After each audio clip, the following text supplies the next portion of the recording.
यदा यदा हि धर्मस्य ग्लानिर्भवति भारत अभ्युत्थानमधर्मस्य तदात्मानं सृजाम्यहम्। राधे राधे मेरे प्यारे भाइयों बहनों माताओं व बंधुओं, संस्कार की बातें चैनल में आपका स्वागत है। बंधुओं, आज पितृपक्ष के दौरान मैं आपको सुना रही हूँ श्रीमद् भागवत गीता का 3रा अध्याय। बंधुओं, जो मनुष्य भी पितर पक्ष में श्रीमद् भागवत गीता को सुनते हैं उनके पितरों की मुक्ति हो जाती है। बंधुओं, प्रेम भाव से एकाग्रचित होकर ही श्रीमद् भागवत गीता को सुने और सुनने के बाद अपने पितरों के अर्पण करते कि हे पितृदेव, मैंने जो श्रीमद् भागवत गीता को सुना मैं आपको अर्पित करता हूँ या करती हूँ। बोलो पितर देव की जय हो, कृष्ण भगवान की जय हो। अर्जुन ने भगवान श्री कृष्ण से प्रश्न किया, यदि कर्मों की अपेक्षा ज्ञान आपके श्रेष्ठ मान्य है तो फिर हे केशव, मुझे भयंकर कर्म में क्यों लगाते हो? आप मिले हुए से वचन से मेरी बुद्धि को मोहित सी करते हैं, इसलिए उस एक बात को निश्चय करके कहिए कि जिससे मैं कल्याण को प्राप्त हूँ। इस प्रकार अर्जुन के पूछने पर भगवान श्री कृष्ण महाराज बोले, हे निष्पाप अर्जुन, इस श्लोक में 2 प्रकार की निष्ठा मेरे द्वारा पहले कही गई है, ज्ञानियों की ज्ञान योग से और योगियों की निष्काम कर्म योग से। परंतु किसी भी मार्ग के अनुसार कर्मों को स्वरूप से त्यागने की आवश्यकता नहीं है, क्योंकि मनुष्य ना तो कर्मों के ना करने से निष्कर्मता को प्राप्त होता है, ना कर्मों को त्यागने मात्र से भगवत साक्षात्कार रूप सिद्धि को प्राप्त होता है, तथा सर्वथा कर्मों का स्वरूप से त्याग हो भी नहीं सकता, क्योंकि कोई भी पुरुष किसी काल में क्षण मात्र भी बिना कर्म किए नहीं रहता है। निसंदेह सभी पुरुष प्रकृति से उत्पन्न हुए गुणों द्वारा परवश हुए कर्म करते हैं। इसलिए जो मूढ़ बुद्धि पुरुष कर्मेंद्रियों को हठ से रोककर इंद्रियों के भोगों को मन से चिंतन करता रहता है, वह मिथ्याचारी अर्थात दंभी कहा जाता है। हे अर्जुन, जो पुरुष मन से इंद्रियों को वश में करके अनासक्त हुआ कर्मेंद्रियों से कर्मयोग का आचरण करता है, वह श्रेष्ठ है। इसलिए तू शास्त्र विधि से नियत किए हुए स्वधर्म रूप कर्म को कर, क्योंकि कर्म ना करने की अपेक्षा कर्म करना श्रेष्ठ है। कर्म ना करने से तेरा शरीर निर्वाह भी नहीं सिद्ध होगा। हे अर्जुन, बंधन के भय से भी कर्मों का त्याग करना योग्य नहीं है, क्योंकि यज्ञ अर्थात विष्णु के निमित्त किए हुए कर्म के सिवा अन्य कर्म में लगा हुआ ही यह मनुष्य कर्मों द्वारा बनता है। इसलिए हे अर्जुन, आसक्ति से रहित हुआ उस परमेश्वर के निमित्त कर्म का भली प्रकार आचरण कर। कर्म ना करने से तू पाप को भी प्राप्त होगा, क्योंकि प्रजापति ब्रह्मा ने कल्प के आदि में यज्ञ सहित प्रजा को रचकर कहा कि इस यज्ञ द्वारा तुम लोग वृद्धि को प्राप्त हो और यह यज्ञ तुम लोगों को इच्छित कामनाओं के देने वाला होवे। तुम लोग इस यज्ञ द्वारा देवताओं की उन्नति करो और वे देवता लोग तुम लोगों की उन्नति करें। इस प्रकार आपस में कर्तव्य समझकर उन्नति करते हुए परम कल्याण को प्राप्त होगे। यज्ञ द्वारा बढ़ाए हुए देवता लोग तुम्हारे लिए बिना मांगे ही प्रिय भोगों को देंगे। उनके द्वारा दिए हुए भोगों को जो पुरुष इनके लिए बिना दिए ही भोगता है, वह निश्चय चोर है। कारण यज्ञ से बचे हुए अन्न को खाने वाले श्रेष्ठ पुरुष सब पापों से छूटते हैं, और जो पापी लोग अपने शरीर पोषण के लिए ही पकाते हैं, वे तो पाप को ही खाते हैं, क्योंकि संपूर्ण प्राणी अन्न से उत्पन्न होते हैं और अन्न की उत्पत्ति वृष्टि से होती है, वृष्टि यज्ञ से होती है और वह यज्ञ कर्मों से उत्पन्न होने वाला है। उस कर्म को तू वेद से उत्पन्न हुआ जान, और वेद अविनाशी परमात्मा से उत्पन्न हुआ है। इससे सर्वव्यापी परम अक्षर परमात्मा सदा ही यज्ञ में प्रतिष्ठित है।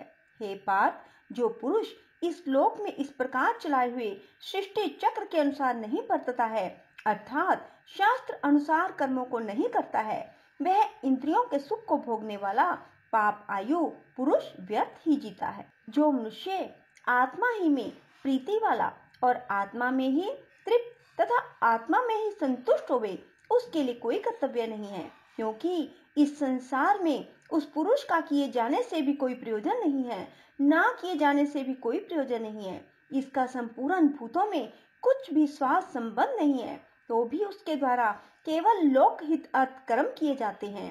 इससे तू अनासक्त हुआ निरंतर कर्तव्य कर्म का अच्छी प्रकार आचरण कर, क्योंकि अनासक्त पुरुष कर्म करता हुआ परमात्मा को प्राप्त होता है। इस प्रकार जनकादि ज्ञानी जन भी आसक्ति रहित कर्म द्वारा ही परम सिद्धि को प्राप्त हुए हैं। इसलिए तथा लोक संग्रह को देखता हुआ भी तू कर्म करने को योग्य है, क्योंकि श्रेष्ठ पुरुष जो जो आचरण करता है, अन्य पुरुष भी उसके ही अनुसार वर्तते हैं। वह पुरुष जो कुछ प्रमाण कर देता है, लोग भी उसी के अनुसार वर्तते हैं।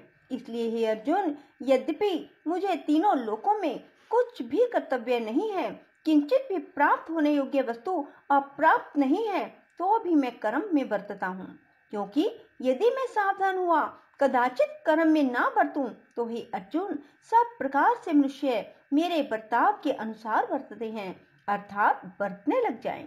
यदि मैं कर्म ना करूं तो ये सब लोग भ्रष्ट हो जाएं। मैं वरन शंकर का करने वाला हूं और इस सारी प्रजा का हनन करूं, अर्थात मारने वाला बनूं। इसलिए हे भारत, कर्म में आसक्त हुए अज्ञानी जन जैसे कर्म करते हैं, वैसे ही अनासक्त हुआ विद्वान भी लोक शिक्षा को चाहता हुआ कर्म करे।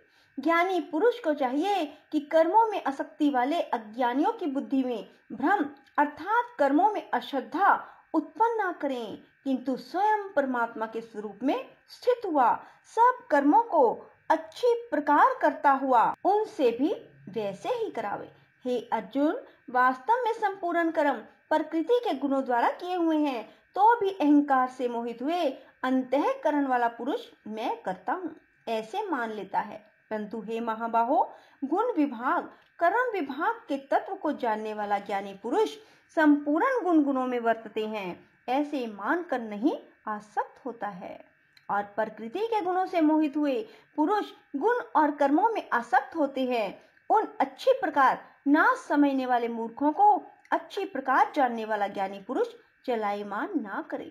इसलिए हे अर्जुन, तू ध्यान निश्चित से संपूर्ण कर्मों को मुझ में समर्पण करके आशा रहित और ममता रहित होकर संताप रहित हुआ युद्ध कर। हे अर्जुन, जो कोई भी मनुष्य दोष बुद्धि से रहित और श्रद्धा से युक्त हुए सदा ही मेरे इस मत के अनुसार बरतते हैं, वे पुरुष संपूर्ण कर्मों से छूट जाते हैं। जो दोष दृष्टि वाले मूर्ख लोग इस मेरे मत के अनुसार नहीं बरतते हैं, उन संपूर्ण ज्ञानों में मोहित चित्त वालों को तू कल्याण से भ्रष्ट हुए ही जान, क्योंकि सभी प्राणी प्रकृति को प्राप्त होते हैं, अर्थात अपने स्वभाव से परवश हुए कर्म करते हैं। ज्ञानवान भी अपनी प्रकृति के अनुसार चेष्टा करता है, फिर इसमें किसी का हट क्या करेगा।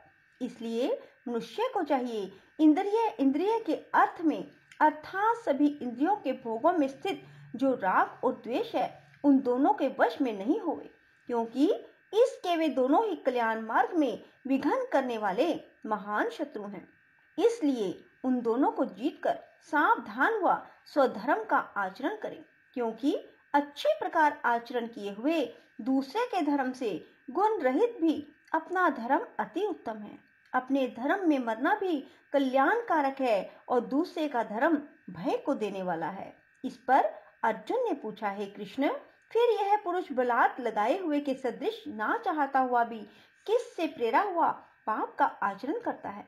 इस प्रकार अर्जुन के पूछने पर श्री कृष्ण महाराज बोले, हे अर्जुन, रजोगुण से उत्पन्न हुआ यह काम ही क्रोध है, यह ही महा अशन अर्थात अग्नि के सदृश भोगों से ना तृप्त होने वाला बड़ा पापी है। इस विषय में इसको ही तू वैरी जान। जैसे धुएं से अग्नि, मल से दर्पण ढका जाता है, जैसे जेर से गर्भ ढका हुआ है, वैसे ही उस काम के द्वारा यह ज्ञान ढका हुआ है। हे अर्जुन, इस अग्नि सदृश ना पूर्ण होने वाले काम रूप ज्ञानियों के नित्य वैरी से ज्ञान ढका हुआ है। इंद्रियां, मन, बुद्धि इस काम के वासस्थान कहे जाते हैं। यह काम इन मन, बुद्धि, इंद्रियों द्वारा ही ज्ञान को आच्छादित करके इस जीव आत्मा को मोहित करता है। इसलिए हे अर्जुन, तू पहले इंद्रियों को वश में करके ज्ञान और विज्ञान के नाश करने वाले इस काम पापी को निश्चय पूर्वक मार। यदि तू समझे कि इंद्रियों को रोककर काम रूप वैरी को मारने की मेरी शक्ति नहीं है, तो तेरी यह भूल है, क्योंकि इस शरीर से तो इंद्रियों को अर्थात श्रेष्ठ, बलवान, सूक्ष्म कहते हैं, और इंद्रियों से पर मन है, मन से भी पर बुद्धि है, जो बुद्धि से भी अत्यंत पर है, वह आत्मा है। इस प्रकार बुद्धि से पर अर्थात सूक्ष्म, सब प्रकार बलवान और श्रेष्ठ अपने आत्मा को जानकर बुद्धि के द्वारा मन को वश में करके, हे महाबाहो, अपनी शक्ति को समझकर इस दुर्जय कामरूप शत्रु को मार। बोलो श्री कृष्ण भगवान की जय। इति श्री मद् भागवत गीता 3रा अध्याय संपूर्णम। राधे राधे, जय श्री कृष्णा। ओम हरे राम राम राम हरे हरे, हरे कृष्ण कृष्ण कृष्ण हरे हरे।